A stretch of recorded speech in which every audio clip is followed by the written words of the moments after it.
Hello everyone, welcome to concept classes. तो आज हम शुरू करेंगे केमिस्ट्री का एक नया chapter which is structure of atom. तो चलिए शुरू करते हैं। देखिए, सबसे पहले हम एक ब्रीफ इंट्रोडक्शन देखते हैं। अभी तक आपने पढ़ा होगा कि जो मैटर है, matter means whatever you see around you, जो भी आप अपने चारों तरफ देखते हो वो सब मैटर है। और वो किससे बना होता है? मैटर का जो सबसे बेसिक कॉन्स्टिट्यूएंट होता है वो आपका एटम होता है। तो अगर आप कोई भी मैटर लेते हो और आप उसको लगातार ब्रेक करते जाते हो तो फाइनली आप एक ऐसी स्टेज पे पहुंच जाओगे जहां पे आप उस मैटर को फर्दर ब्रेक नहीं कर सकते, और वो जो आपका उस टाइम आपको मिलता है डेट इज कॉल्ड एटम। ठीक है, तो एटम क्या होता है? एटम मैटर का वो सबसे छोटा कॉन्स्टिट्यूएंट होता है जिसको आप फर्दर डिवाइड नहीं कर सकते हो। तो 1808 में जॉन डाल्टन, जो कि एक ब्रिटिश स्कूल टीचर थे, उन्होंने एक एटॉमिक थ्योरी दी थी जो डाल्टन एटॉमिक थ्योरी के नाम से थी। और उन्होंने उस थ्योरी में क्या पोस्टुलेट्स दिए थे, क्या अजम्पशन किए थे? According to John Dalton's atomic theory, atom is the basic building block of all matter. उन्होंने बोला था जो भी हमारा मैटर है उन सब का जो बिल्डिंग ब्लॉक है वो एटम होता है। मतलब हर मैटर एटम से बना होता है और एटम सबसे छोटा कॉन्स्टिट्यूएंट होता है किसी भी मैटर का, एटम से छोटा नहीं होता। और उन्होंने एटम की डेफिनेशन क्या दी थी अपनी एटॉमिक थ्योरी में कि atom is the smallest indivisible particle that takes part in a chemical reaction.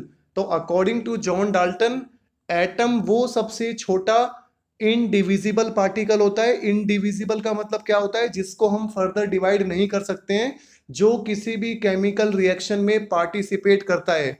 तो जब भी कोई केमिकल रिएक्शन होती है तो वो सबसे छोटा कॉन्स्टिट्यूएंट जो केमिकल रिएक्शन में पार्टिसिपेट करता है वो हमारा एटम होता है।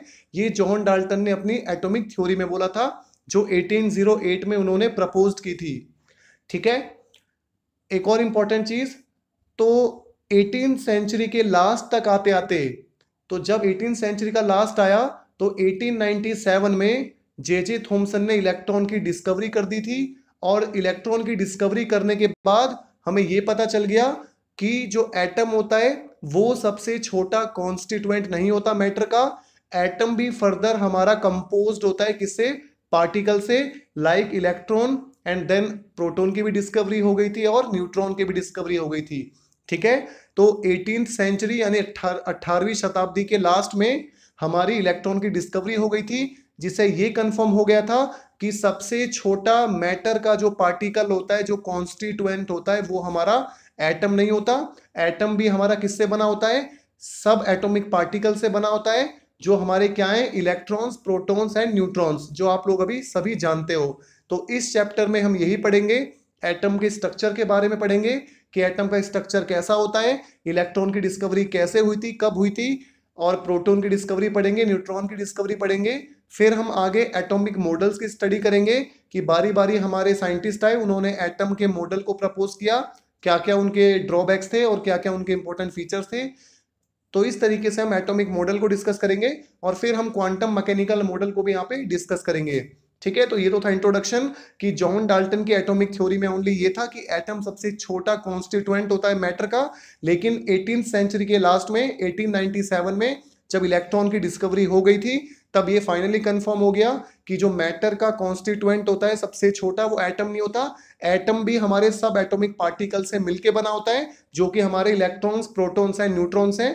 तो इसीलिए हमने बोला कि जो इलेक्ट्रॉन्स हैं, प्रोटॉन्स हैं और न्यूट्रॉन्स हैं, दे आर फंडामेंटल पार्टिकल। तो हमने उनको क्या बोल दिया? फंडामेंटल पार्टिकल बोल दिया। फंडामेंटल क्यों बोला?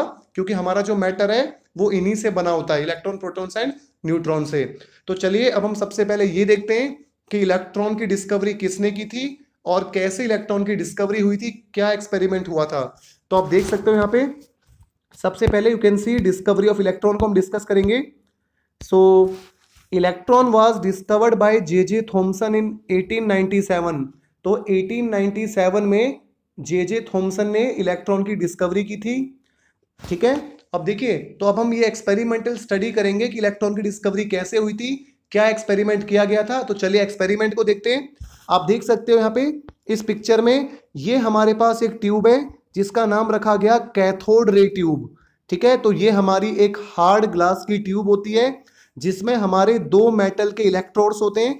You can see this is our glass tube. तो यहाँ लिख रहा है कैथोड रे ट्यूब क्या होती है? It is a cylindrical hard glass tube.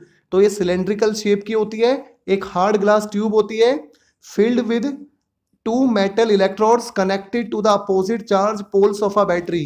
तो ये जो हमारी यहाँ पे कैथोड रे ट्यूब है जो हार्ड ग्लास से बनी हुई है, यहाँ पे दो मेटल के इलेक्ट्रोड्स होते हैं, one is called cathode, other is called anode. और इन दोनों मेटल के इलेक्ट्रोड्स को किससे कनेक्ट कर रखा है? हमने एक हाई वोल्टेज बैटरी से कनेक्ट कर रखा है। और यहाँ पे हमारा एक वैक्यूम पंप है। अब ये वैक्यूम पंप का क्या काम होता है? ये जो वैक्यूम पंप है ये इस ग्लास ट्यूब के अंदर से जो एयर होती है उसको इवैक्यूएट करने का काम करता है, एयर को यहाँ से बाहर निकालने का काम करता है, जिससे ग्लास ट्यूब के अंदर का जो प्रेशर है उसे हम कम कर सकते हैं। आई थिंक आपको क्लियर हो गया होगा। तो जे थॉमसन ने इलेक्ट्रिकल डिस्चार्ज एक्सपेरिमेंट किया था कैथोड रे ट्यूब में। तो इलेक्ट्रिकल डिस्चार्ज क्या होता है वो सब हम समझेंगे। तो आपको ये एक्सपेरिमेंटल सेटअप समझ आना चाहिए कि क्या क्या यहाँ पे एक्सपेरिमेंटल सेटअप किया गया था। तो बहुत सिंपल है, एक कैथोड रे ट्यूब को लिया गया था, ये विलियम क्रुक्स ट्यूब भी होती है वैसे, आप देख सकते हो। ठीक है, तो यहाँ पे ये एक ट्यूब है और इस ट्यूब में दो मेटल के इलेक्ट्रोड्स हैं और यहाँ पे हमारा वैक्यूम पंप है। वैक्यूम पंप हम क्यों यूज कर रहे हैं? क्योंकि जो इस ग्लास के अंदर एयर प्रेजेंट है, जो हवा प्रेजेंट है, उस एयर को यहाँ से इवैक्यूएट करने का काम वैक्यूम पंप करता है, हवा को बाहर निकालने का काम वैक्यूम करता है। क्योंकि ये एक्सपेरिमेंट तभी कंडक्ट हो सकता है जब हमारी ग्लास ट्यूब के अंदर का जो प्रेशर होगा वो बहुत ही कम होगा।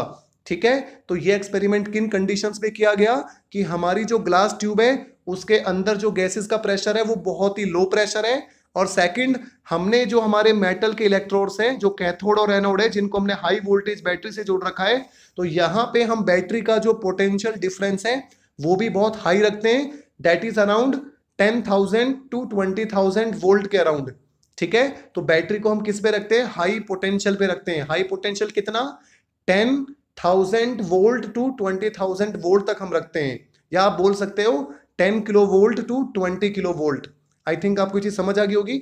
अब देखिए इलेक्ट्रिक डिस्चार्ज, मैंने एक वर्ड यूज किया था कि इस एक्सपेरिमेंट में क्या होता है आपका इलेक्ट्रिक डिस्चार्ज होता है। अब देखिए इलेक्ट्रिक डिस्चार्ज का मतलब क्या होता है ये हम समझते हैं। तो जैसे ही यहाँ पे बैटरी को ऑन किया तो बैटरी को ऑन करते यहाँ पे एक पोटेंशियल डिफरेंस क्रिएट हो गया। आप देख सकते हो यहाँ पे पॉजिटिव और यहाँ पे क्या हुआ? नेगेटिव हुआ। तो क्या देखा गया? जैसे हमने बैटरी को ऑन किया तो ऑन करने के बाद यहां से कुछ स्ट्रीम ऑफ पार्टिकल्स देखे गए जो कैथोड से निकलते हुए और एनोड की तरफ जाते हुए हमें मिले। ठीक है, सो हमें क्या एक्सपेरिमेंट मिला? यहाँ पे हमें रिजल्ट क्या मिला? जैसे ही हमने इस ग्लास ट्यूब में बहुत ही लो प्रेशर किया, देखिए जब भी हमारी गैस का आयनाइजेशन होता है, जो भी हमने इस ट्यूब के अंदर गैस को लिया हुआ है उस गैस का आयनाइजेशन तभी हो सकता है जब इस हमारी ग्लास ट्यूब के अंदर का जो प्रेशर होगा वो बहुत ही कम होगा। ठीक है, और हम जो यहाँ पे वोल्टेज सप्लाई करेंगे वो बहुत हाई वोल्टेज सप्लाई करेंगे, दैट इज अराउंड 10,000 वोल्ट। तो जब हमने यहाँ पे 10,000 वोल्ट वोल्टेज को सप्लाई किया, हमने बैटरी को ऑन किया, तो ऑन करने के बाद हमने क्या देखा कि कैथोड की तरफ से स्ट्रीम ऑफ पार्टिकल ट्रेवल कर रहे हैं एनोड की तरफ। तो यहाँ कैथोड से हमें स्ट्रीम ऑफ पार्टिकल दिखाई दिए जो किस तरफ मूव कर रहे हैं? जो एनोड की डायरेक्शन में, एनोड की तरफ मूव कर रहे हैं। ठीक है, ये पार्टिकल हमें दिखाई नहीं दिए। ये हमें पता कैसे चला कि कैथोड से कुछ इनविजिबल रेज हमें पता लगी कि कैथोड से कुछ रेज निकल रही हैं, कुछ इनविजिबल रेज हैं। इनविजिबल मतलब आप अपनी नेक्ड आई से नहीं देख सकते हो, लेकिन उनका हमें पता कैसे चला? आप यहाँ पे देख सकते हो, यहाँ पे आपका एनोड दिख रहा होगा आपको। तो एनोड के यहाँ पे हमने क्या काम किया? एक स्क्रीन लगा दी। किसकी स्क्रीन लगा दी? हमने जिंक सल्फाइड की स्क्रीन लगा दी। जिंक सल्फाइड स्क्रीन हमने कहाँ पे लगा दी? एनोड के पीछे लगा दी। और वो स्क्रीन की क्या प्रॉपर्टी होती है? देखिए जो जिंक सल्फाइड की स्क्रीन होती है वो स्क्रीन हमारी फॉस्फोरेंट होती है। फॉस्फोरेंट का मतलब क्या होता है? जब भी उस स्क्रीन पे चार्ज पार्टिकल हिट करेगा तो वहां पे हमें एक चमक दिखाई देगी, एक फ्लैश दिखाई देगा। क्योंकि जैसे ही हमने बैटरी को ऑन किया, इस हाई पोटेंशियल डिफरेंस को ऑन किया, तो ऑन करने के बाद यहाँ पे गैस का आयनाइजेशन शुरू हो गया। अब हम देखिए आयनाइजेशन को समझते हैं कि एग्जैक्टली यहाँ पे हुआ क्या था। तो देखिए जैसे ही हमने इस बैटरी को ऑन किया, इस हाई वोल्टेज वाली बैटरी को, तो बैटरी को ऑन करते ही क्या हुआ? यहाँ पे एक इलेक्ट्रिक फील्ड क्रिएट हो गया। बैटरी की वजह से यहाँ इस ट्यूब के अंदर एक इलेक्ट्रिक फील्ड क्रिएट हो गया। उस इलेक्ट्रिक फील्ड की वजह से हुआ क्या कि हमारे यहाँ पे इस ट्यूब के अंदर हमारे क्या है, गैस के मॉलिक्यूल्स हैं। तो एक बार मैं आपको बता देता हूँ, जैसे ये हमारे यहाँ पे ग्लास की ट्यूब है और यहाँ हमारे मेटल के इलेक्ट्रोड्स हैं और इन दोनों मेटल के इलेक्ट्रोड को हमने किससे जोड़ रखा है, हाई पोटेंशियल से जोड़ रखा है। तो आप देख सकते हो यहाँ पे नेगेटिव पोटेंशियल है और इस तरफ आपका पॉजिटिव पोटेंशियल है। तो यहाँ बैटरी का negative then positive negative positive, इस तरीके से हमने हाई पोटेंशियल कितना, हमारा यहाँ जो पोटेंशियल है वो 10,000 वोल्ट है, यानी 10 की पावर 3 वोल्ट है हमारा। तो जब हम इतना हाई पोटेंशियल डिफरेंस क्रिएट करते हैं तो यहाँ पे जो गैस के एटम्स प्रेजेंट होते हैं, तो देखिए ग्लास के अंदर आपके गैस के एटम्स प्रेजेंट है, तो इतना हाई पोटेंशियल डिफरेंस क्रिएट करने की वजह से ये जो एटम्स हैं ये हमारे एक्सेलरेट होना शुरू हो जाते हैं, ये भागना शुरू हो जाते हैं, क्योंकि इनको बहुत ज्यादा एनर्जी मिल जाती है इलेक्ट्रिक फील्ड की वजह से।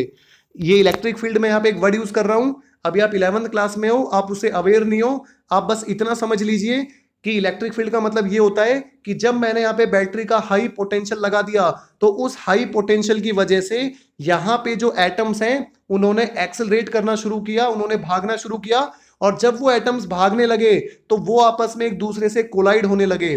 तो देखिए ये मान के चलिए हमारा एक एटम है, ये हमारा दूसरा गैस का एटम है, ये तीसरा गैस का एटम है, ऐसे यहाँ पे हमारे बहुत सारे गैस के एटम्स हैं। तो हुआ क्या यहाँ पे, तो ये जो एटम्स है गैस के, ये उस हाई इलेक्ट्रिक पोटेंशियल डिफरेंस की वजह से ये एक्सलेट होना शुरू हो गए, भागना शुरू हो गए, और भागने की वजह से ये एक दूसरे के साथ कोलाइड होना शुरू हो गए। और जैसे इनके बीच में कोलिजन हुआ तो कोलिजन की वजह से हुआ क्या, जो हमारा इलेक्ट्रॉन था एटम में वो यहां से एटम से डिटैच हो गया। डिटैच का मतलब क्या है कि हमारा जो एटम है, ये जैसे मेरा एटम है, जैसे ये दूसरे एटम से जाके कोलाइड हुआ, टकराया, तो टकराने के बाद इस एटम का जो इलेक्ट्रॉन है वो यहां से निकल के भाग गया, क्योंकि उस इलेक्ट्रॉन को यहाँ पे एनर्जी मिल गई कोलिजन की वजह से, टक्कर की वजह से। तो इस तरीके से यहाँ पे हाई पोटेंशियल डिफरेंस की वजह से इसी प्रोसेस को हम इलेक्ट्रिक डिस्चार्ज बोलते हैं। इलेक्ट्रिक डिस्चार्ज आपको समझ आया? जो भी हमने ग्लास ट्यूब के अंदर गैस को ले रखा है, वो जो गैस के एटम से हमारे इलेक्ट्रिक फील्ड की वजह से या बैटरी के पोटेंशियल डिफरेंस की वजह से वो क्या करने लगे, एक्सलेट करने लगे, और एक्सलेट करने के बाद उनका आपस में कोलिजन होने लगा, और कोलिजन होने की वजह से हर एटम में से इलेक्ट्रॉन निकलना शुरू हो गए। और वो जो इलेक्ट्रॉन निकलना शुरू हो गए वो ही इलेक्ट्रॉन थे जो वहां पे स्ट्रीम ऑफ पार्टिकल, जो हमें वहां पे इनविजिबल रेज जो हमें वहां पे एनालाइज हो रही थी, और वो इनविजिबल रेज हमारी किस तरफ आ रही थी, हमें ऐसा लग रहा था कि कैथोड से कुछ इनविजिबल रेज निकल रही हैं और एनोड की तरफ जा रही हैं, जो फाइनली मैं आपको बोल रहा था। ठीक है, बैटरी को ऑन करती क्या हुआ था, कुछ इनविजिबल रेज ट्रेवल कर रही थी, कहां से कहां, कैथोड से एनोड की तरफ हमारी कुछ इनविजिबल रेज ट्रेवल कर रही थी। और इन रेज का पता कैसे करें, मैंने आपको बताया था, क्योंकि दिखाई तो देती नहीं है, इलेक्ट्रॉन बहुत छोटे होते हैं। तो ये जो इलेक्ट्रॉन की स्ट्रीम आ रही है यहाँ से, इस स्ट्रीम को एनालाइज करने के लिए, इस स्ट्रीम का पता लगाने के लिए हमने क्या काम करा, एनोड को परफोरेटेड ले लिया। देखिए मैं यहाँ पे एक वर्ड यूज कर रहा हूं, हमने एनोड को कैसा ले लिया, we have taken anode as perforated. Perforated का मतलब क्या होता है, हमने जो हमारा एनोड लिया है उसके बीच में यहाँ पे थोड़े थोड़े होल्स है हमारे। परफोरेटेड एनोड का मतलब ये होता है a anode in which holes are present. तो जिस एनोड में होल्स प्रेजेंट होते हैं वो हमारी परफोरेटेड एनोड होती है। मैं आपको यहाँ पे दिखा भी सकता हूँ, देखिए परफोरेटेड एनोड की मैं आपको पिक्चर दिखा देता हूँ जिससे आपको थोड़ा ज्यादा क्लियर हो जाएगा। So this is our perforated anode. तो यहाँ से कैथोड से कुछ इनविजिबल रेज हमारी निकली, और वो इनविजिबल रेज, उस इनविजिबल रेज को अगर हमें देखना है, एनालाइज करना है, तो हमने क्या काम करा, कैथोड रे को परफोरेटेड कर दिया, सॉरी कैथोड रे को नहीं, एनोड को परफोरेटेड कर दिया। एनोड को परफोरेटेड करने से क्या फायदा हुआ, तो जब हमने एनोड को परफोरेट करा, आप देख सकते हो एनोड में बीच में आपको यहाँ पे होल दिखाई दे रहे होंगे, यहाँ पे ये दिखाई दे रहे हैं आपको स्पेसेस। तो एनोड के बीच में जो स्पेस दिखाई दे रही है, होल्स दिखाई दे रहे हैं, इसी को परफोरेटेड एनोड बोलते हैं।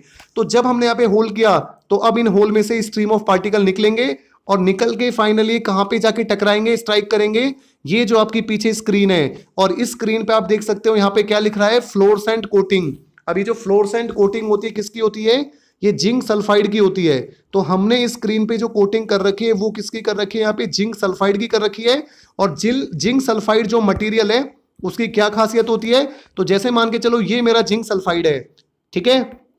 अब इस जिंक सल्फाइड में इलेक्ट्रॉन टकराएंगे, तो देख सकते हो आप, तो यहां से जैसे ये मेरे इलेक्ट्रॉन्स आ रहे हैं और ये इससे टकराएंगे, तो जैसे ये इलेक्ट्रॉन्स यहाँ पे आके स्क्रीन से टकराएंगे तो यहाँ पे फ्लैश होगा। फ्लैश मतलब एक चमक प्रोड्यूस होगी, और उस चमक से हम पता लगा सकते हैं कि यहाँ पे कोई ना कोई पार्टिकल्स आके टकराए, कुछ ना कुछ आया है जो यहाँ स्क्रीन पे टकराया है। तो इस तरीके से इस एक्सपेरिमेंट से हमें किसका पता चला कि कुछ इनविजिबल रेस कैथोड की तरफ से हमें आती हुई दिखाई दी, और जब हमने एनोड को परफोरेटेड किया, एनोड को एनोड में होल करके लिया, तो वो एनोड में से पास हो गई और फाइनली वो पीछे जो स्क्रीन थी, जिंक सल्फाइड की कोटिंग वाली जो स्क्रीन थी, वहां पे जाके हमें फ्लैश दिखाई दिया। तो यहां से इलेक्ट्रॉन्स की डिस्कवरी हुई थी। वो जो स्ट्रीम ऑफ पार्टिकल है जिसका मैं नाम ले रहा हूं, जो इनविजिबल पार्टिकल्स हैं जो कैथोड रे से निकल रहे थे, इट अपीयर्स कि वो कैथोड से निकल रहे हैं, लेकिन एग्जैक्टली कैथोड से नहीं निकल रहे थे। वो जो हमारे इलेक्ट्रॉन्स हैं वो कहां प्रोड्यूस हो रहे थे, वो जो हमारे जो गैसेस के एटम्स हैं वहां से वो इलेक्ट्रॉन डिटैच हो रहे थे, आयनाइज हो रहे थे, इलेक्ट्रिक डिस्चार्ज हो रहा था। जो मैं आपको प्रोसेस समझा चुका हूं कि जब भी हम हाई पोटेंशियल डिफरेंस क्रिएट करते हैं और लो प्रेशर रखते हैं तो हमारी जो गैसेस होती हैं वो आयनाइज हो जाती हैं। एक बहुत इंपॉर्टेंट चीज ध्यान रखना, हमेशा गैसेस का आयनाइजेशन कब होगा, जब हमारा प्रेशर बहुत ही कम होगा और पोटेंशियल बहुत ही हाई होगा।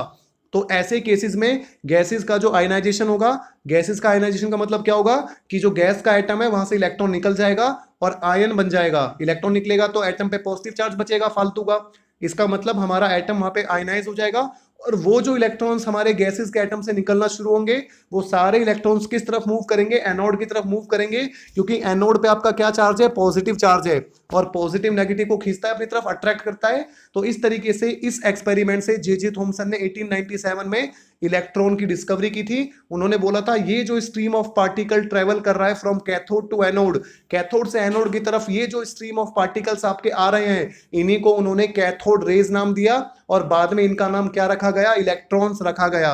ठीक है, तो यहां से कैथोड रेज की और यू कैन से इलेक्ट्रॉन्स की डिस्कवरी हुई थी। एक इंपॉर्टेंट चीज ध्यान रखना, स्टार्टिंग में ये जो स्ट्रीम ऑफ पार्टिकल है इनका नाम कैथोड रेज रखा गया था क्योंकि कैथोड की तरफ से आती हुई दिखाई दे रही थी। ये जो रेज है ये कहां से दिखाई दे रही है हमें आती हुई, कैथोड की तरफ से आती हुई दिखाई दे रही है। तो इसीलिए स्टार्टिंग में इन रेज का नाम कैथोड रेज रखा गया था, लेकिन बाद में इनका नाम हमने इलेक्ट्रॉन्स रख दिया था, हमने नहीं, मतलब जो भी हमारे साइंटिस्ट हैं। ठीक है, उसके बाद देखिए हम इंपॉर्टेंट फीचर्स पढ़ते हैं यहाँ पे अब।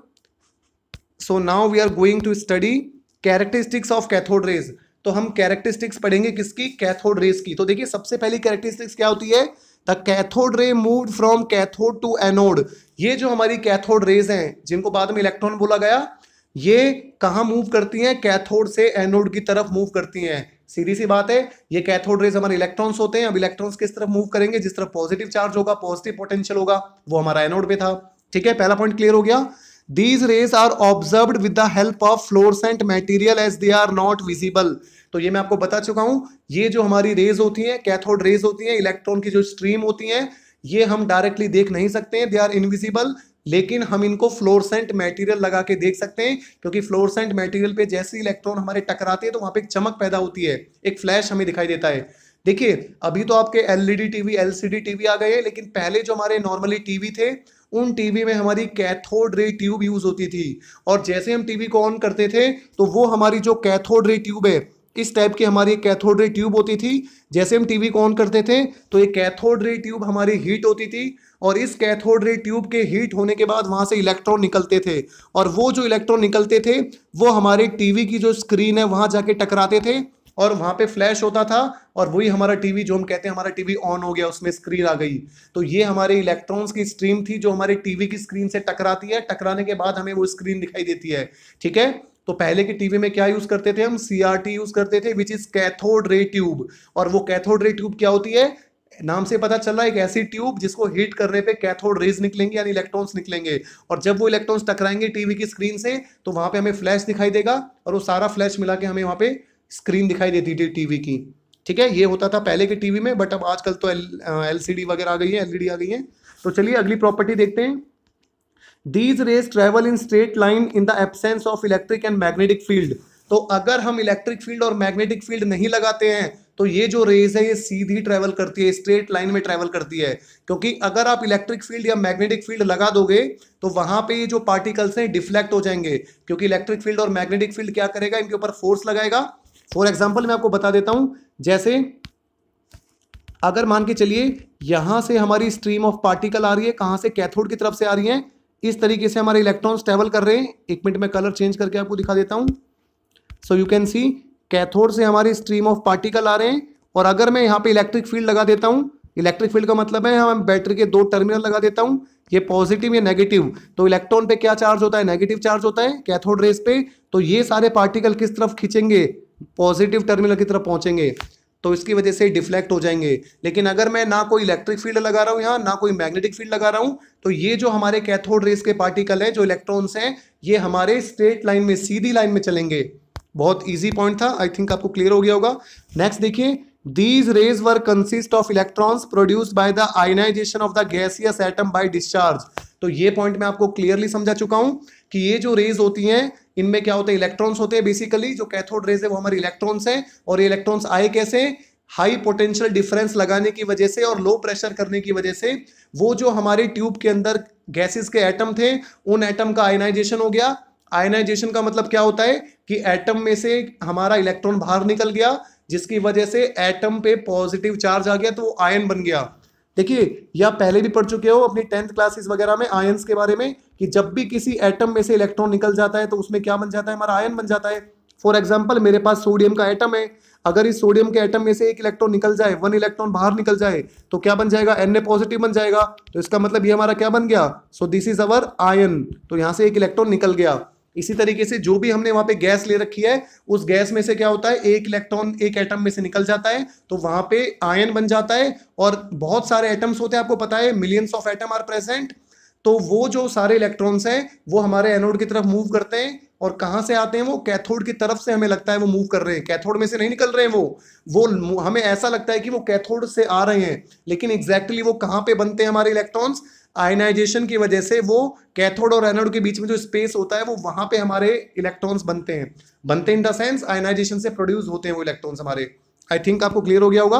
और देखो, लो प्रेशर करने का एक और फायदा है, अगर मैं प्रेशर लो रखूंगा, तो लो प्रेशर का मतलब है वहां पे गैस के एटम्स बहुत ही कम प्रेजेंट हैं, और कम एटम होंगे तो इससे ये फायदा होगा। देखिए, मान के चलिए मेरे पास ओनली 4 एटम है, तो 4 एटम होंगे, तो ये एटम एक्सीलरेट करेगा, तो इसके पास बहुत सारा डिस्टेंस मिलेगा एक्सीलरेट करने के लिए। लेकिन अगर मैं गैस का प्रेशर हाई रखता हूं, हाई रखने का मतलब क्या है कि, एक मिनट में आपको ये बताता हूं लो प्रेशर का मतलब क्या होता है एग्जैक्टली। देखिए, ये मेरी डिस्चार्ज ट्यूब है, अगर मैं यहाँ पे हाई प्रेशर रखता, हाई प्रेशर का मतलब है कि यहाँ पे मेरे गैस के बहुत सारे एटम्स होते हैं। अगर मेरे पास गैस के बहुत सारे एटम्स होते हैं, तो ये एटम्स इस इलेक्ट्रिक फील्ड की वजह से, मतलब पोटेंशियल की वजह से, बैटरी की वजह से, ये एक्सलेट नहीं कर पाते ज़्यादा, क्योंकि इनके बीच में यहाँ पे स्पेस कम होता, क्राउडिंग ज़्यादा होती, तो ये ज़्यादा एक्सलेट नहीं कर पाते, और वहाँ पे इलेक्ट्रॉन डिटैच होने में प्रॉब्लम आती है, और इलेक्ट्रॉन इवन निकलते ही नहीं। लेकिन अगर मैं लो प्रेशर रखता हूँ, लो प्रेशर से क्या होता है, हमारी ट्यूब में जो इलेक्ट्रॉन्स होते हैं वो बहुत ही कम होते हैं। तो जैसे ये मेरी ट्यूब हो गई, लो प्रेशर से क्या होगा, यहाँ पे बहुत ही कम एटम होंगे, जिसकी वजह से ये एटम हमारे इजीली एक्सलेट कर सकते हैं, इजीली मूव कर सकते हैं, और एक इलेक्ट्रॉन दूसरे इलेक्ट्रॉन को यहाँ पे कोलाइड करके, क्योंकि जब वो एक्सलेट करेगा तो उसकी एनर्जी बढ़ेगी, और वो जब सामने वाले एटम से टकराएगा तो अपनी एनर्जी उसको ट्रांसफर कर देगा, जिसकी वजह से दूसरे एटम का इलेक्ट्रॉन वहां से डिटैच हो जाएगा। डिटैच का मतलब क्या हो जाएगा, निकल जाएगा। इसी तरीके से सारे एटम्स आपस में एक्सलेट करेंगे, भागेंगे, भागते भागते टकराएंगे तो एनर्जी देंगे दूसरे एटम को, और दूसरे एटम का इलेक्ट्रॉन वहां से कूद जाएगा। ऐसे ही मिलियंस ऑफ एटम है, सबके इलेक्ट्रॉन्स कूदेंगे और सारे एनोड की तरफ मूव करेंगे। यही हमारा एक्सपेरिमेंट था, सीधी सी भाषा में बात करें तो। अब देखिए, चार्ज टू मास रेशियो, अगली चीज। तो प्रॉपर्टीज शायद हमने पढ़ ली सारी, एक प्रॉपर्टी रह गई, the application of electric and magnetic field deflect as expected from negative charge particle. अब देखिए, इलेक्ट्रॉन हमारा कैसा होता है, नेगेटिव चार्ज पार्टिकल होता है। अगर आप नेगेटिव चार्ज पार्टिकल के लिए मैग्नेटिक फील्ड लगाओगे, मैग्नेटिक फील्ड मतलब क्या है, आपने यहाँ पे एक मैग्नेट को रख दिया इस तरीके से, ये मैग्नेट का नॉर्थ पोल हो गया, मैग्नेट का साउथ पोल हो गया, तो मैग्नेटिक फील्ड क्या काम करेगा, इस इलेक्ट्रॉन को डिफ्लेक्ट कर देगा। डिफ्लेक्ट करेगा मतलब इसको इसके रास्ते से वो टहला देगा। क्यों टहला देगा, क्योंकि मैग्नेटिक फील्ड क्या काम करता है, फोर्स लगाता है चार्ज पार्टिकल पे। जब भी कोई चार्ज पार्टिकल मूव करता है v वेलोसिटी से, मतलब कहने की बात क्या है कि जब भी कोई चार्ज पार्टिकल किसी वेलोसिटी से मूव करता है, मतलब जब भी कोई पार्टिकल भागता है, और अगर वहां पे हम मैग्नेटिक फील्ड लगा दें, तो वो जैसे उस मैग्नेटिक फील्ड वाले रीजन में एंटर करेगा, तो उस पर एक फोर्स काम करेगा, और वो फोर्स क्या करेगा, उस पार्टिकल को उस जगह से डिफ्लेक्ट कर देगा, उसके रास्ते से हटा देगा। ये सारी चीजें आप 12th में पढ़ोगे कि कैसे किसी चार्ज पार्टिकल पे जो किसी मैग्नेटिक फील्ड में मूव करता है, उस पर फोर्स कैसे लगता है। ठीक है, और इसी तरीके से अगर मैं यहाँ पे इलेक्ट्रिक फील्ड लगा देता हूँ, जैसे ये मेरा इलेक्ट्रिक फील्ड का पॉजिटिव टर्मिनल हो गया, ये मेरा यहाँ पे नेगेटिव टर्मिनल हो गया, तो इलेक्ट्रिक फील्ड लगाने की वजह से भी क्या होगा, ये जो इलेक्ट्रॉन्स हैं पहले तो ये सीधे आ रहे थे, लेकिन ये जो इलेक्ट्रिक फील्ड का पॉजिटिव टर्मिनल है ये क्या करेगा, इसको अपनी तरफ खींचेगा, क्योंकि इलेक्ट्रॉन नेगेटिव चार्ज होते हैं, तो सारे इलेक्ट्रॉन किस तरफ भाग जाएंगे, पॉजिटिव साइड भाग जाएंगे इलेक्ट्रिक फील्ड के, तो यहाँ भी इलेक्ट्रॉन डिफ्लेक्ट हो जाएंगे। और डिफ्लेक्शन क्यों हो रहा है, क्योंकि electrons are negatively charge particle, ये भी यहाँ से प्रूव हो गया था। और एक और इंपॉर्टेंट चीज, जो हमारी कैथोड रेज होती हैं वो मटेरियल पार्टिकल की बनी होती हैं। मटेरियल पार्टिकल का मतलब क्या है, ये और एक्सपेरिमेंट करके देखा गया था, यहाँ पे बीच में एक पैडल को रख दिया था, लाइट पैडल को, एक हल्के से लकड़ी के पैडल को रख दिया था, बहुत ही हल्का, किसके रास्ते में, इलेक्ट्रॉन्स के रास्ते में। और जब इस लाइट पैडल को इलेक्ट्रॉन के रास्ते में रखा तो ये जो पैडल है घूमना लग गया, ये घूमना शुरू हो गया। अब ये घूमेगा क्यों, क्योंकि जो हमारे इलेक्ट्रॉन्स हैं वो हमारे क्या है, मटेरियल पार्टिकल है, उनका कुछ ना कुछ मास होता है, उस मास की वजह से ये जो हमारा पैडल है जो हमने इलेक्ट्रॉन की स्ट्रीम के बीच में रख दिया, ये घूमने लग गया। ठीक है, आई थिंक आपको क्लियर हो गया होगा। और हमें ये कैसे पता चला, जो इलेक्ट्रॉन्स है वो स्ट्रेट लाइन में मूव करते हैं, तो यहाँ हमने क्या करा, यहाँ से हमारे इलेक्ट्रॉन्स निकल रहे हैं, तो हमने इसके रास्ते में एक मेटल का ऑब्जेक्ट रख दिया, एक छोटा सा मेटल का ऑब्जेक्ट रख दिया, और इसकी हमने क्या देखी, यहाँ पे परछाई बन गई। परछाई का मतलब क्या होता है, यहाँ पे इसकी शार्प शैडो बन गई। अब शार्प शैडो का मतलब ये होता है, एक चीज सोचिए, अगर आप किसी ऑब्जेक्ट को लाइट के रास्ते में रख देते हो तो जैसे उस पर लाइट पड़ेगी तो सीधी सी बात है बीच में ऑब्जेक्ट आ गया तो पीछे क्या होगा, उसकी परछाई बनेगी ना। इसी तरीके से जब भी तो यहाँ पे हमने क्या काम किया, एक मेटल का ऑब्जेक्ट ले लिया, उसको हमने कैथोड रे ट्यूब में बीच में रख दिया, तो जैसे ही इलेक्ट्रॉन्स की स्ट्रीम आ रही थी वो क्या होगी, यहाँ पे ऑब्स्ट्रक्शन करेगा, मेटल है जो हमारा एल्युमिनियम का है, तो यहाँ पे उसके हमें एक शार्प शैडो दिखाई दी। शार्प शैडो मतलब उसकी एक परछाई दिखाई दी, एग्जैक्टली उसी शेप की जो हमारा मेटल का ऑब्जेक्ट था, जिससे ये कंफर्म हो गया कि हमारे जो कैथोड रेज हैं या जो इलेक्ट्रॉन्स हैं वो स्ट्रेट पाथ फॉलो करते हैं, वो सीधा चलते हैं। अगर वो सीधा नहीं चलते तो हमारी जो शैडो होती है वो शार्प शैडो नहीं होती, क्या पता बड़े साइज की शैडो बन जाती है अगर वो इलेक्ट्रॉन फैलते तो, लेकिन यहाँ पे इलेक्ट्रॉन सीधे ट्रेवल करते हैं। नॉर्मली जो आप देखते हो, जब भी लाइट आपके घर में किसी ऑब्जेक्ट पे पड़ती है तो उसकी शैडो बन जाती है अगर ऑब्स्ट्रक्शन होता है तो। आई थिंक ये आपको क्लियर हो गया होगा। उसके बाद देखिए अगली चीज होती है आपके यहाँ पे important, charge to mass ratio. Charge to mass ratio का मतलब क्या होता है कि जे थॉमसन ने एक और सेटअप किया, उस सेटअप में उन्होंने क्या किया आप देख सकते हो। अगेन आपके पास एक ट्यूब ले ली उन्होंने, जो आपकी कैथोड रे ट्यूब है, फिर यहाँ पे आपका कैथोड हो गया, एनोड हो गया, इसको बैटरी से जोड़ दिया, लेकिन यहाँ पे उन्होंने क्या करा, एक मैग्नेटिक फील्ड लगा दिया और एक इलेक्ट्रिक फील्ड अप्लाई कर दिया। आप देख सकते हो ये आपके यहाँ पे मैग्नेट है, ये मैग्नेट का नॉर्थ पोल है, मैग्नेट का साउथ पोल है, तो यहाँ पे एक मैग्नेटिक फील्ड लगा दिया, और यहाँ पे आप देख सकते हो this is positive and this is negative, तो यहाँ पे इलेक्ट्रिक फील्ड भी लगा दिया। ठीक है, तो जे थॉमसन ने क्या सेटअप किया, मैग्नेटिक फील्ड और इलेक्ट्रिक फील्ड दोनों एक दूसरे के परपेंडिकुलर लगा दिए। आप देख सकते हो परपेंडिकुलर का मतलब क्या होता है कि मैग्नेटिक फील्ड नॉर्थ से साउथ है, इस डायरेक्शन में है, और इलेक्ट्रिक फील्ड होता है पॉजिटिव से नेगेटिव की तरफ, इस डायरेक्शन में है। तो मैग्नेटिक फील्ड आपका इस तरफ है, इलेक्ट्रिक फील्ड आपका इस तरफ है, तो दोनों एक दूसरे के क्या है, परपेंडिकुलर है। और इलेक्ट्रॉन का रास्ता क्या है, इलेक्ट्रॉन आपका ऐसे मूव कर रहा है, तो इलेक्ट्रॉन इन दोनों के परपेंडिकुलर मूव कर रहा है। तो जे थॉमसन ने बेसिकली जो सेटअप किया था उसमें इलेक्ट्रिक फील्ड, मैग्नेटिक फील्ड और जो हमारे इलेक्ट्रॉन्स हैं उनका जो पाथ है, उनका जो रास्ता है, वो तीनों एक दूसरे के परपेंडिकुलर कर दिए। और ये करने के बाद एक्सपेरिमेंट देखो क्या हुआ, सीधी सी बात है, आपको पता है अगर ना इलेक्ट्रिक फील्ड होगा ना मैग्नेटिक फील्ड होगा तो इलेक्ट्रॉन्स किस पॉइंट पे स्ट्राइक करेंगे, इलेक्ट्रॉन बिल्कुल सीधे जाएंगे और बी पॉइंट पे स्ट्राइक करेंगे। लेकिन अगर मैं ओनली इलेक्ट्रिक फील्ड अप्लाई करता हूं तो इलेक्ट्रिक फील्ड क्या काम करेगा, इलेक्ट्रॉन को डिफ्लेक्ट करेगा, किस तरफ, पॉजिटिव प्लेट की तरफ। तो इलेक्ट्रॉन किस जगह पे आके टकराएंगे, इलेक्ट्रॉन ए जगह पे आके टकराएंगे। और अगर मैं इलेक्ट्रिक फील्ड अप्लाई नहीं करता, मैं ओनली मैग्नेटिक फील्ड अप्लाई करता हूं, तो मैग्नेटिक फील्ड क्या काम करेगा, मैग्नेटिक फील्ड आपके इलेक्ट्रॉन को इस तरफ खींचेगा नीचे की तरफ, तो इलेक्ट्रॉन आपके सी पॉइंट पे स्ट्राइक करेंगे। तो देखिए जे थॉमसन ने एक्सपेरिमेंट किस तरीके से किया, सेटअप मैंने आपको समझा दिया, मैग्नेटिक फील्ड और इलेक्ट्रिक फील्ड एक दूसरे के परपेंडिकुलर अप्लाई कर दिए। मैग्नेटिक फील्ड मैग्नेट की वजह से है, इलेक्ट्रिक फील्ड आपका दो मेटल की प्लेट की वजह से है जिनको बैटरी से हमने कनेक्ट कर दिया। और इलेक्ट्रॉन्स का जो मोशन है, इलेक्ट्रॉन की जो मूवमेंट है वो किस डायरेक्शन में है, उन दोनों के परपेंडिकुलर। मतलब इलेक्ट्रिक फील्ड आपका नीचे की तरफ है, मैग्नेटिक फील्ड आपका इस डायरेक्शन में है, और इलेक्ट्रॉन इन दोनों परपेंडिकुलर मूव कर रहे हैं। तो अगर आपका इलेक्ट्रिक फील्ड भी प्रेजेंट नहीं होगा, मैग्नेटिक फील्ड भी प्रेजेंट नहीं होगा, तो आपके जो इलेक्ट्रॉन्स हैं वो किस पॉइंट पे टकराएंगे, बी पॉइंट पे टकराएंगे, क्योंकि कोई डिफ्लेक्शन नहीं होगा, तो इलेक्ट्रॉन बिल्कुल सीधा आके सीधा ही टकराएंगे। लेकिन अगर आप इलेक्ट्रिक फील्ड अप्लाई करते हो तो इलेक्ट्रिक फील्ड की वजह से इलेक्ट्रॉन पॉजिटिव प्लेट की तरफ मूव करेंगे, तो वो ए पॉइंट पे जाके स्ट्राइक करेंगे। लेकिन अगर आप यहाँ पे ओनली मैग्नेटिक फील्ड अप्लाई करते हो तो आपके इलेक्ट्रॉन सी पॉइंट पे जाके स्ट्राइक करेंगे। तो इस एक्सपेरिमेंट को करके जे थॉमसन ने फाइनली क्या कैलकुलेट किया, E/m रेशियो कैलकुलेट करी, किसकी, इलेक्ट्रॉन की। E/m का मतलब क्या होता है, E is your charge, m is your mass. तो इलेक्ट्रॉन की charge by mass ratio calculate करी जे थॉमसन ने इस एक्सपेरिमेंट के थ्रू। और जे थॉमसन को एक्सपेरिमेंट के थ्रू इलेक्ट्रॉन की जो चार्ज टू मास रेशियो थी वो कितनी मिली, you can see this much, 1.758820 into 10 to the power ये। तो ये यहाँ पे जे थॉमसन को इलेक्ट्रॉन की चार्ज बाय मास रेशियो मिली। और देखिए जे थॉमसन ने डिफरेंट गैसेस को लिया इस एक्सपेरिमेंट में। पहले हाइड्रोजन गैस को लिया, फिर ऑक्सीजन गैस को लिया, फिर हीलियम गैस को लिया, नाइट्रोजन गैस को लिया। तो जे थॉमसन ने बहुत सारी गैसेस को लिया और हर बार जो हमारा चार्ज बाय मास रेशियो निकला वो हमारा सेम निकला।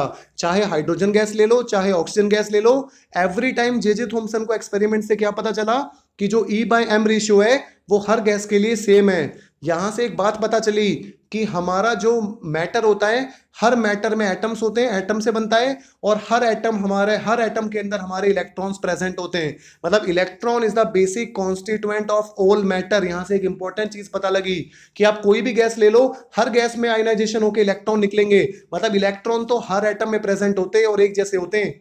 ऐसा नहीं होता कि एक एटम में बड़े इलेक्ट्रॉन होंगे, एक में छोटे होंगे। यहां एक्सपेरिमेंट से एक इंपॉर्टेंट रिजल्ट मिला।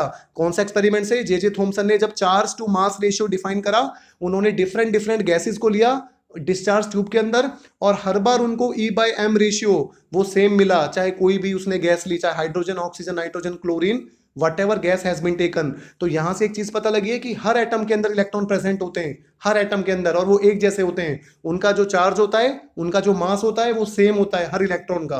ये एक इंपॉर्टेंट चीज यहां से पता लगी इस एक्सपेरिमेंट के थ्रू। उसके बाद देखिए 1904 से 1914 के बीच में मिलीकन ने एक ऑयल ड्रॉप एक्सपेरिमेंट किया था। और मिलीकन ने ऑयल ड्रॉप एक्सपेरिमेंट करके, मैं उसको डिस्कस नहीं कर रहा हूं यहां पे, बस मैं आपको इतना बता रहा हूं कि 1904 में 1904 के अराउंड, 1904 से 1914 के बीच में मिलीकन ने ऑयल ड्रॉप एक्सपेरिमेंट किया। और उस ऑयल ड्रॉप एक्सपेरिमेंट की मदद से मिलीकन ने इलेक्ट्रॉन का चार्ज कैलकुलेट कर लिया था उस एक्सपेरिमेंट को करके। ठीक है, सो हमारे जो मिलीकन थे, जो साइंटिस्ट थे, उन्होंने क्या कर लिया था, इलेक्ट्रॉन का चार्ज कैलकुलेट कर लिया था। और इलेक्ट्रॉन का जो चार्ज कैलकुलेट होके आया, निकल के आया, वो कितना आया, उन्होंने जब एक्सपेरिमेंट किया तो वहां से उनको इलेक्ट्रॉन का चार्ज कितना मिला, -1.6 into 10 to the power -19 coulomb. तो इतना चार्ज उनको, मिलीकन को, अपने ऑयल ड्रॉप एक्सपेरिमेंट से मिल गया। आप इस ऑयल ड्रॉप एक्सपेरिमेंट को पढ़ भी सकते हो, एनसीईआरटी में भी है, यूट्यूब पे भी, हर जगह ये, ठीक है, वहां से आप देख सकते हो। तो 1904 के अराउंड मिलीकन ने ऑयल ड्रॉप एक्सपेरिमेंट किया और वहां से मिलीकन ने इलेक्ट्रॉन का चार्ज निकाल लिया। कितना निकाल लिया, -1.6 इंटू 10 टू द पावर -19। ये नेगेटिव साइन क्या शो कर रहा है कि इलेक्ट्रॉन जो होता है उस पर नेगेटिव चार्ज होता है। और देखो जे थॉमसन ने तो E/m की रेशियो निकाली थी, वो जो भी निकल के आई थी पीछे, अभी हमने आपको दिखाया था। और E की वैल्यू निकाल चुके हैं मिलीकन। तो यहाँ पे आप E की वैल्यू डाल दोगे और E/m की वैल्यू तो आपको पता ही है, यहाँ पे मान के चलिए x हो गई, जो भी है पीछे आप देख सकते हो। ठीक है, यू कैन सी हेयर, यहाँ पे ये हमारी E/m की वैल्यू है। तो आपको करना क्या है, आप E/m की वैल्यू यहाँ पे डाल दोगे। E की वैल्यू मिलीकन के एक्सपेरिमेंट से पता चल गई, तो यहाँ आपको m की वैल्यू पता लग जाएगी। m का मतलब मास ऑफ इलेक्ट्रॉन पता लग जाएगा। और वो यहाँ पे जे थॉमसन ने मास ऑफ इलेक्ट्रॉन का पता किया, और मास ऑफ इलेक्ट्रॉन पता करने के बाद कितना निकला, आप सभी जानते हो इस टाइम कि इलेक्ट्रॉन का जो मास निकला था यहाँ से, वो निकला था आपका, मैं यहाँ पे लिख रहा हूं, so mass of electron comes out to be 9.1 into 10 to the power -31 kg। ठीक है, तो मिलीकन के ऑयल ड्रॉप एक्सपेरिमेंट से हमें किसका पता चला, इलेक्ट्रॉन के चार्ज का पता चला, which is 1.6 into 10 to the power -19 coulomb. और जे थॉमसन ने 1897 में जो एक्सपेरिमेंट किया, उस एक्सपेरिमेंट से हमें E/m की रेशियो पता लग गई, यानी कि चार्ज बाय मास रेशियो पता लग गई। तो हमें E पता लग गया, चार्ज और मास की रेशियो पता लग गई। तो वहां से हम E की वैल्यू सब्स्टिट्यूट करके m निकालते हैं, और m हमारा कितना निकल के आया, 9.1 into 10 to the power 31 kg। तो this is the electron's mass. तो ये हमारे इलेक्ट्रॉन का मास निकल गया यहाँ से जे थॉमसन के एक्सपेरिमेंट की वजह से। ठीक है, बहुत ही छोटा नंबर है, आप देख सकते हो 10 की पावर -31, बहुत छोटी वैल्यू है। मतलब इलेक्ट्रॉन का जो मास होता है वो ना के बराबर होता है, नेग्लिजिबल होता है। ऐसा नहीं बोल रहा मैं जीरो होता है, लेकिन इलेक्ट्रॉन का मास बहुत ही कम होता है। ठीक है, तो हमने क्या डिस्कस कर लिया, इलेक्ट्रॉन की डिस्कवरी कंप्लीटली हमने डिस्कस कर ली यहाँ पे कि इलेक्ट्रॉन की डिस्कवरी कैसे हुई थी, क्या क्या एक्सपेरिमेंटल सेटअप किया गया था, कैसे एक्सपेरिमेंट को किया गया था, इलेक्ट्रॉन जो निकले, जो कैथोड रेज निकली, उनकी क्या प्रॉपर्टी है। उसके बाद देखिए इलेक्ट्रॉन की डिस्कवरी के बाद तुरंत प्रोटॉन की डिस्कवरी हो गई थी। कैसे हो गई थी, जो हमारे गोल्डस्टीन थे, आप देख सकते हो, the discovery of proton by Goldstein was done on the basis of the cathode ray experiment conducted by using a perforated cathode. तो जब हमारी यहाँ पे इलेक्ट्रॉन की डिस्कवरी हो गई थी, तो जो हमारे गोल्डस्टीन साइंटिस्ट थे, उनका दिमाग चला, उन्होंने सोचा कि जो एटम होता है वो तो हमारा इलेक्ट्रिकली न्यूट्रल होता है ना, एटम हमारा न्यूट्रल होता है, ये तो पहले ही पता था। अब न्यूट्रल होने का मतलब क्या है, यहाँ पे इलेक्ट्रॉन की डिस्कवरी हो चुकी थी, तो इसका मतलब अगर हमारे एटम के अंदर नेगेटिव चार्ज पार्टिकल हैं, तो सीधी सी बात है पॉजिटिव चार्ज पार्टिकल भी होंगे, तभी हमारा जो एटम होगा वो इलेक्ट्रिकली न्यूट्रल होगा। तो गोल्डस्टीन ने यहां से सोचा, क्या सोचा कि अगर हमारे एटम के अंदर इलेक्ट्रॉन्स होते हैं, जो जे थॉमसन ने पता लगा लिया था, तो अगर एटम के अंदर इलेक्ट्रॉन्स प्रेजेंट हैं, नेगेटिव चार्ज पार्टिकल प्रेजेंट हैं, तो पॉजिटिव चार्ज पार्टिकल भी होंगे, ताकि उस नेगेटिव को न्यूट्रलाइज कर दे और हमारा एटम यहाँ पे न्यूट्रल हो। तो यहां से गोल्डस्टीन ने प्रोटॉन की डिस्कवरी करी। एक्सपेरिमेंट बिल्कुल सेम था जो जे थॉमसन ने किया था, सेम वही हमारा एक्सपेरिमेंटल सेटअप था। आप देख सकते हो यहाँ पे अगेन हमारे यहाँ पे एक हार्ड ग्लास ट्यूब है, हमारे यहाँ पे 2 इलेक्ट्रोड है, कैथोड एनोड, हाई वोल्टेज से जोड़ दिया और गैस का लो प्रेशर ले लिया। लेकिन अब की बार क्या देखा, तो देखो अब की बार क्या एनालाइज किया, अब की बार हमने जो हमारी कैथोड है, हमने कैथोड को परफोरेटेड ले लिया। कैथोड को परफोरेटेड क्यों लिया, ताकि क्योंकि देखिए जो एनोड है, अब एनोड हमारा पॉजिटिव होता है, तो जब गैस का आयनाइजेशन होगा तो इलेक्ट्रॉन निकल जाएंगे, मैंने आपको बताया था। आप देख सकते हो एग्जांपल, एक छोटा सा एग्जांपल ले लेते हैं, हम हाइड्रोजन गैस की बात कर लेते हैं। यहाँ पे किसकी बात करते हैं, हाइड्रोजन गैस की। तो अगर हाइड्रोजन गैस के एटम का आयनाइजेशन होगा, तो हाइड्रोजन से एक इलेक्ट्रॉन बाहर निकल जाएगा और हाइड्रोजन का ओनली प्रोटॉन बच जाएगा। अब इलेक्ट्रॉन किस तरफ भागेंगे, इलेक्ट्रॉन हमारे एनोड की तरफ मूव करेंगे। लेकिन अब इलेक्ट्रॉन तो मूव कर गए, लेकिन ये जो हमारे प्रोटॉन है, जो हमारे आयन बच गए, अब ये किस डायरेक्शन में मूव करेंगे, सीधी सी बात है, ये हमारे नेगेटिव टर्मिनल ऑफ बैटरी की तरफ मूव करेंगे। देखिए मैं आपको ये बता रहा हूं, मैं आपको समझा देता हूं इस एक्सपेरिमेंट को। बेसिकली ये सेम एक्सपेरिमेंट है जो जे थॉमसन ने किया था। देखिए ये हमारी यहाँ पे ट्यूब हो गई, जिसे मैं डिस्चार्ज ट्यूब बोल रहा हूँ, कैथोड रे ट्यूब हो गई। यहाँ पे हमारा एनोड है और यहाँ पे हमारा कैथोड है। एनोड को बैटरी के हमने पॉजिटिव से जोड़ रखा है, कैथोड को हमने बैटरी के नेगेटिव से जोड़ रखा है। तो देखिए एक्सपेरिमेंट से क्या पता चला कि अब यहाँ पे हमारे हाइड्रोजन के क्या प्रेजेंट है, एटम प्रेजेंट है। तो जैसे हमने वोल्टेज को ऑन किया, हाई वोल्टेज 10⁻³ वोल्ट, तो यहाँ क्या हो गया, गैस का आयनाइजेशन शुरू होगा। आयनाइजेशन से क्या होगा कि यहाँ पे एक तो हमारे इलेक्ट्रॉन्स निकलेंगे, ठीक है, एक हमारे इलेक्ट्रॉन निकलेंगे, डिटैच होंगे, और दूसरा हमारा क्या बच जाएगा, आयन बच जाएगा। मान के चलिए यहाँ पे हाइड्रोजन गैस के एटम प्रेजेंट है, तो हाइड्रोजन गैस के एटम से अगर एक इलेक्ट्रॉन निकल जाए तो क्या बचेगा, हाइड्रोजन का एक तो आयन बच जाएगा, प्लस एक इलेक्ट्रॉन बाहर निकल गया। तो इलेक्ट्रॉन जो है वो तो किस तरफ मूव करेंगे, हमारे एनोड की तरफ मूव करेंगे, क्योंकि एनोड पे पॉजिटिव होता है, वो इलेक्ट्रॉन को खींचेंगे। और ये जो हमारे यहाँ पे हाइड्रोजन के आयन बने, ये किस तरफ मूव करेंगे, ये हमारी कैथोड की तरफ मूव करेंगे। तो इसका मतलब इस ट्यूब में क्या देखा गया कि अब जो हमारे जितने भी पॉजिटिव चार्ज है, मतलब हमारे H पॉजिटिव है, जैसे ये एक H पॉजिटिव हो गया, ये H पॉजिटिव हो गया, ये H पॉजिटिव हो गया, ये सारे H पॉजिटिव हमारे किस तरफ मूव करेंगे, ये हमारे कैथोड की तरफ मूव करेंगे। तो ये हमारा कैथोड हो गया। तो जिस तरीके से सारे इलेक्ट्रॉन एनोड की तरफ मूव कर रहे थे, इसी तरीके से हमारे सारे प्रोटॉन किस तरफ मूव करेंगे, कैथोड की तरफ मूव करेंगे। और अब की बार हमने कैथोड को क्या ले लिया, परफोरेटेड ले लिया। Now in this case we have take cathode as perforated. तो अब हमने कैथोड को परफोरेटेड ले लिया। परफोरेटेड का मतलब कैथोड में हमने होल ले लिया, तो ये जो पॉजिटिव चार्ज है ये कैथोड के उन होल में से पास हो गए, और फाइनली जो पीछे स्क्रीन है उस स्क्रीन में जाके टकराए। और वो स्क्रीन हमने कैसी ले ली, अगेन जिंक सल्फाइड की ले ली, जो हमारी फॉस्फोरेंट होती है। फॉस्फोरेंट मतलब क्या होती है, फॉस्फोरेसेंट का मतलब ये होता है कि जब भी उसमें हमारे पार्टिकल स्ट्राइक करेंगे, चार्ज पार्टिकल, तो वहां पे फ्लैश प्रोड्यूस होगा। ठीक है, तो यहां से हमने किसका पता लगा लिया, यहां से हमने ये पता लगा लिया, जो गोल्डस्टीन है उन्होंने यहाँ पे एक्सपेरिमेंट करके ये पता लगाया कि अगर इलेक्ट्रॉन्स हमारे निकल रहे हैं तो सीधी सी बात है पॉजिटिव चार्ज पार्टिकल भी यहाँ से निकलेंगे। और वो पॉजिटिव चार्ज पार्टिकल का नाम उन्होंने क्या दिया था, उन्होंने बोला था, इनका कैनाल रेज नाम दिया था। जैसे सुरंग में से हमारे निकलती है ना कैनाल रेज, क्योंकि ये ऐसे निकल रही थी जैसे सुरंग के अंदर से निकल रही हो। जब हमने अपनी कैथोड को परफोरेटेड लिया, तो कैथोड के होल में से ये जो हमारे पॉजिटिव चार्ज पार्टिकल की स्ट्रीम थी, ये जब वहां से निकल रही थी तो ऐसा लग रहा था जैसे किसी कैनाल में से निकल रही, किसी नहर के सुरंग में से निकल रही हैं, कैनाल में से निकल रही हैं, तो इसीलिए इनका नाम कैनाल रेज रख दिया। जो हमारी क्या थे यहाँ पे, प्रोटोन थे। तो इस तरीके से प्रोटोन की भी डिस्कवरी हो गई थी। किसने की थी यहाँ पे, हमारे गोल्डस्टीन ने की थी। और कैसे की थी, क्योंकि इलेक्ट्रॉन की डिस्कवरी तो हो गई थी, और सीधी सी बात है, अगर एटम में इलेक्ट्रॉन्स है, नेगेटिव चार्ज पार्टिकल हैं, तो पॉजिटिव चार्ज पार्टिकल भी होंगे, ताकि दोनों न्यूट्रलाइज हो जाए और एटम हमारा न्यूट्रल हो जाए। तो अगर हमारे इलेक्ट्रॉन्स किस तरफ मूव कर रहे हैं, एनोड की तरफ मूव कर रहे हैं, तो हमारे जितने भी पॉजिटिव आयन्स है, जो प्रोटोन है इस केस में, हाइड्रोजन के केस में, वो सारे किस तरफ मूव करेंगे, हमारे कैथोड की तरफ मूव करेंगे। और इसीलिए हमने यहाँ पे क्या करा, कैथोड को परफोरेटेड ले लिया, आप देख सकते हो। ठीक है, ये हमारी एनोड है, कैथोड है, तो अब की बार हमारे देख सकते हो ये इस तरफ मूव करेंगे सारे। ठीक है, और यहाँ ये हमारी एनोड रेज हो गई। एनोड रेज मतलब जो ऐसा लग रहा है एनोड की तरफ से आ रही है, और इन्हीं रेज का नाम प्रोटॉन रख दिया गया यहाँ पे। उसके बाद देखिए हाइड्रोजन के केस में, अब प्रॉपर्टीज पढ़ते हैं एनोड रेज की। Anode rays travel in straight line. Anode rays किस में ट्रेवल करती है, स्ट्रेट लाइन में ट्रेवल करती हैं। Anode rays possess positive charge. Anode rays पे क्या चार्ज होता है, पॉजिटिव चार्ज होता है।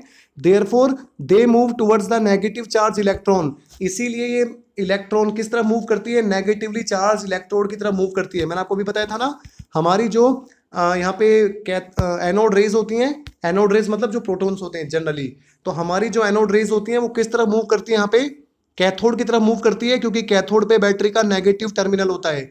और क्योंकि एनोड रेज पे पॉजिटिव चार्ज होता है, तो पॉजिटिव चार्ज किस तरह मूव करेगा, नेगेटिव टर्मिनल की तरफ मूव करेगा। और हमारी जो कैथोड रेज थी, इलेक्ट्रॉन्स थे, वो किस तरह मूव कर रहे थे, एनोड की तरफ मूव कर रहे थे, क्योंकि एनोड पे हमारा पॉजिटिव चार्ज है।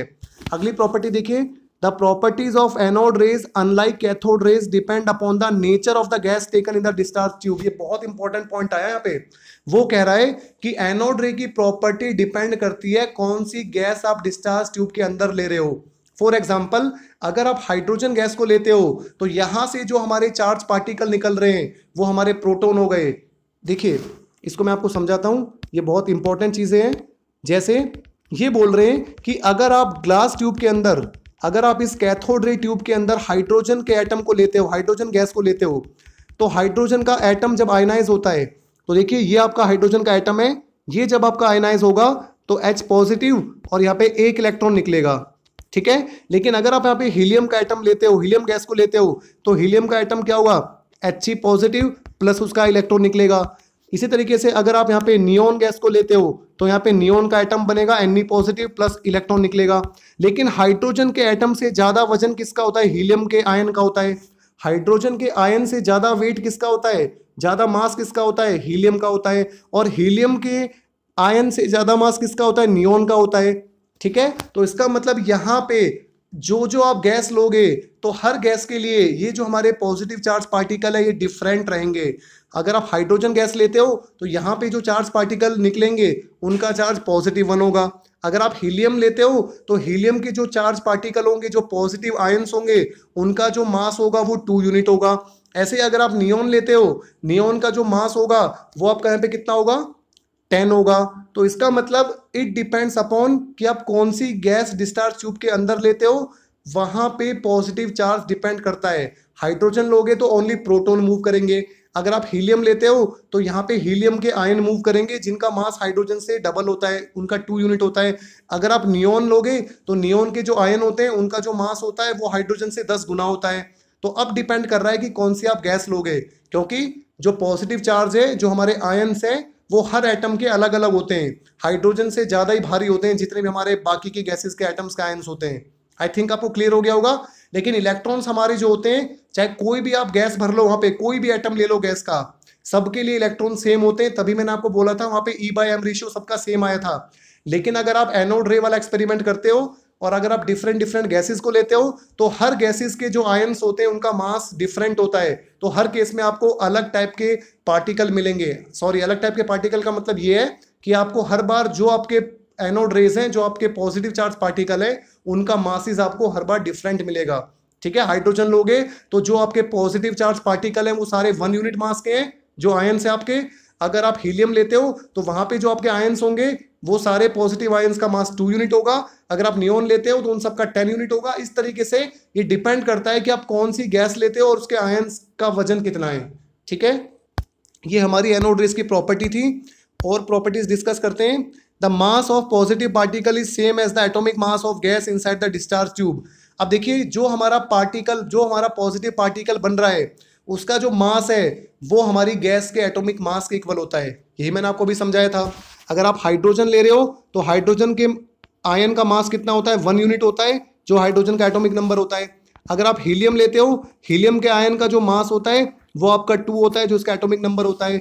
अगर आप उस डिस्चार्ज ट्यूब में नियोन को लेते हो तो नियोन के एटम का जो मास होता है, आयन का मास आपका जो निकलता है वो आपका 10 निकलता है, जो इसका एटॉमिक नंबर होता है। ठीक है, तो आप जो भी गैस लेते हो उसके आयन का जो मास होता है वो उसके एटॉमिक नंबर के इक्वल होता है। आई थिंक आपको क्लियर हो गया होगा। उसके बाद देखिए, finally discovery of neutron. Neutron की डिस्कवरी हुई थी फाइनली। कब हुई थी? Neutron was discovered bye Chadwick. Neutron को चैडविक ने डिस्कवर किया था 1932 में। When he bombarded a thin sheet of beryllium by alpha particle. तो आप देख सकते हो, बेरिलियम की एक थिन शीट ली थी और उसको बम्बार्ड कराया, उसकी टक्कर कराई किससे? अल्फा पार्टिकल से। तो चैडविक ने क्या काम किया? बेरिलियम की एक थिन शीट ले ली, ये हमारा जैसे बेरिलियम हो गया, तो बेरिलियम की एक पतली शीट ले ली और इस बेरिलियम की पतली शीट पे अल्फा पार्टिकल को बम्बार्ड कराया, अल्फा पार्टिकल को यहाँ से टकराया। ठीक है, यहाँ से टक्कर करवाई अल्फा पार्टिकल की। तो जब बेरिलियम की शीट से अल्फा पार्टिकल की स्ट्राइक कराई, बम्बार्डमेंट कराई, टक्कर करवाई, तो यहाँ से कुछ हमारे पार्टिकल्स हमें निकलते दिखाई दिए। आप देख सकते हो, then electrically neutral particles having a mass slightly greater than that of proton were emitted. तो जब चैडविक ने क्या एक्सपेरिमेंट किया? चैडविक ने बेरिलियम की शीट से बम्बार्डमेंट कराई, किसकी? अल्फा पार्टिकल्स की। और जब बेरिलियम की शीट से अल्फा पार्टिकल की टक्कर कराई तो यहां से कुछ इलेक्ट्रिकली न्यूट्रल पार्टिकल्स एमिट हुए और उन्हीं इलेक्ट्रिकल न्यूट्रल पार्टिकल्स का नाम न्यूट्रॉन रखा गया। क्योंकि जब इलेक्ट्रिक फील्ड और मैग्नेटिक फील्ड को अप्लाई किया तब भी ये पार्टिकल डिफ्लेक्ट नहीं हुए। और इलेक्ट्रिक फील्ड और मैग्नेटिक फील्ड लगाने के बाद डिफ्लेक्शन कब नहीं होगा? जब चार्ज पार्टिकल पे कोई चार्ज नहीं होगा। तो इसीलिए इनका नाम न्यूट्रॉन रख दिया, क्योंकि ये न्यूट्रल पार्टिकल थे। न्यूट्रल मीन्स इन पे कोई चार्ज नहीं था, इसीलिए ना ही ये इलेक्ट्रिक फील्ड की वजह से डिफ्लेक्ट हुए, ना ही ये मैग्नेटिक फील्ड की वजह से डिफ्लेक्ट हुए। क्योंकि अगर नेगेटिव चार्ज होता तो इलेक्ट्रिक फील्ड की पॉजिटिव प्लेट की तरफ जाते। देखिए, मैं आपको ये बता रहा हूं, अगर आपके इलेक्ट्रॉन्स होते हैं तो जैसे मान के चलिए ये आपका इलेक्ट्रॉन्स की स्ट्रीम है, इलेक्ट्रॉन ऐसे भाग के आ रहे हैं, चल के आ रहे हैं। अगर यहाँ बैटरी का पॉजिटिव टर्मिनल होता है और यहाँ बैटरी का नेगेटिव टर्मिनल होता है इस जगह पे, तो हमारे जो इलेक्ट्रॉन्स हैं वो किस तरफ जाते हैं? बैटरी के पॉजिटिव टर्मिनल की तरफ मूव करते हैं। हमारे इलेक्ट्रॉन बैटरी के पॉजिटिव टर्मिनल की तरफ मूव करते हैं। और अगर हमारे यहाँ पे प्रोटॉन्स होते हैं, पॉजिटिव चार्ज पार्टिकल जिसे हम एनोड रेज बोलते हैं, वो बैटरी के नेगेटिव टर्मिनल की तरफ मूव करते हैं, इलेक्ट्रिक फील्ड के नेगेटिव तरफ मूव करते हैं, क्योंकि वो हमारे पॉजिटिव चार्ज होते हैं और इलेक्ट्रॉन हमारे नेगेटिव चार्ज होते हैं। लेकिन जब यहाँ पे न्यूट्रॉन्स होंगे हमारे, तो न्यूट्रॉन पे कोई चार्ज नहीं होता, तो ना ही वो पॉजिटिव की तरफ जाएंगे ना नेगेटिव की तरफ जाएंगे, वो सीधे निकल जाएंगे। ठीक है, तो ये हमारी इलेक्ट्रॉन की डिस्कवरी हुई थी। आप देख सकते हो, ये मेरा बेरिलियम का एटम है, तो बेरिलियम के एटम को किससे बम्बार्ड कराया, किससे टक्कर करवाई? अल्फा पार्टिकल के साथ टक्कर कराई। और जब अल्फा पार्टिकल की बम्बार्डमेंट कराई, जब टक्कर कराई बेरिलियम के एटम के साथ, एटम का मतलब है बेरिलियम की शीट ली थी, उस बेरिलियम की शीट में किसके एटम्स होंगे? सीधी सी बात है, बेरिलियम की शीट में बेरिलियम के एटम्स होंगे। तो जब अल्फा पार्टिकल की बम्बार्डमेंट कराई, टक्कर कराई किससे? बेरिलियम के एटम से, बेरिलियम की शीट में, तो वहां से हमें कुछ पार्टिकल्स, कुछ इलेक्ट्रिकली न्यूट्रल पार्टिकल्स जिनका मास प्रोटॉन के मास से थोड़ा सा ज्यादा था, वो वहां से हमें निकलते दिखाई दिए एक्सपेरिमेंटली, और उन्हीं का नाम यहाँ पे न्यूट्रॉन रखा गया, क्योंकि वो इलेक्ट्रिकली न्यूट्रल थे। ये चैडविक ने किया था 1932 में। तो आई थिंक आपको वीडियो क्लियर हो गई होगी। न्यूट्रॉन की डिस्कवरी में आपको ज्यादा कंफ्यूज नहीं होना है, क्योंकि अभी आपको बहुत सारी चीजें नहीं पता है, जैसे बम्बार्डमेंट क्या होता है, अल्फा पार्टिकल क्या होता है। देखिए, अल्फा पार्टिकल जो मैं यहाँ पे नाम ले रहा हूँ, अल्फा पार्टिकल हमारा हीलियम का न्यूक्लियस होता है। मतलब हमारा जो हीलियम होता है, हीलियम का एटम क्या होता है? 2He4। ये मेरा हीलियम का पार्टिकल होता है। अगर मेरा जो हीलियम एटम है वो 2 इलेक्ट्रॉन लूज कर दे, अगर हीलियम एटम 2 इलेक्ट्रॉन लूज कर दे तो हीलियम पे कितना चार्ज आ जाएगा? +2 चार्ज आ जाएगा। इसी को हम अल्फा पार्टिकल बोलते हैं। इसी को क्या बोलते हैं? हम अल्फा पार्टिकल बोलते हैं। तो आपको बिल्कुल कंफ्यूज नहीं होना है अभी के लिए, क्योंकि देखिए अभी बहुत सारी ऐसी टर्म्स है जो आप आगे पढ़ोगे, और वो टर्म्स आपको तभी क्लियर होंगी जब आगे चैप्टर्स आएंगे। लेकिन इस चैप्टर में बहुत सारी ऐसी चीजें जिनका यूज अभी किया गया है ताकि चीजें क्लियर हो जाए। ठीक है, तो अभी कंफ्यूज नहीं होना है। अभी के लिए आप इतना समझ लो, जो हमारा हीलियम का एटम होता है, अगर उस हीलियम के एटम में से 2 इलेक्ट्रॉन हमारे निकल जाएं, तो वो जो हीलियम का आयन होगा, उसी हीलियम के आयन को हम अल्फा पार्टिकल बोलते हैं। और इसी अल्फा पार्टिकल की बम्बार्टमेंट कराई थी, टक्कर कराई थी, किसके साथ कराई थी? हमारी यहाँ पे बेरिलियम की शीट के साथ कराई थी। और बेरिलियम की शीट में क्या होंगे? बेरिलियम के एटम्स होंगे। तो जब ये हमारे अल्फा पार्टिकल बेरिलियम की शीट के साथ बम्बार्ट हुए, तो वहां से हमें इलेक्ट्रिकली न्यूट्रल पार्टिकल्स एमिट होते दिखाई दिए। उन्हीं का नाम क्या रखा गया? न्यूट्रॉन रखा गया। तो यहां से इलेक्ट्रॉन, प्रोटॉन, न्यूट्रॉन की डिस्कवरी इस तरीके से हुई थी। आई थिंक आपको वीडियो क्लियर होगी। वीडियो से रिलेटेड अगर कोई भी आपको डाउट होता है तो वीडियो के कमेंट सेक्शन में पूछ सकते हो, मुझसे व्हाट्सएप पे पूछ सकते हो। अगली लेक्चर में हम डिस्कस करेंगे, अगली वीडियो में हम एटॉमिक मॉडल्स के बारे में, जैसे जे थॉमसन ने क्या मॉडल दिया था, रदरफोर्ड ने क्या मॉडल दिया था, बोहर ने क्या मॉडल दिया था, तो एटॉमिक मॉडल्स को डिस्कस करेंगे। और इस वीडियो में मैंने आपको कंप्लीटली डिस्कस करके बता दिया कि इलेक्ट्रॉन, प्रोटॉन, न्यूट्रॉन की डिस्कवरी कैसे हुई थी। ठीक है, तो अब आपको पता चल गया है कि मैटर जो है वो एटम सबसे छोटे कॉन्स्टिट्यूएंट नहीं होते मैटर के सबसे छोटे कॉन्स्टिट्यूएंट कौन होते हैं? इलेक्ट्रॉन, प्रोटॉन एंड न्यूट्रॉन होते हैं। Okay, thanks for watching the video.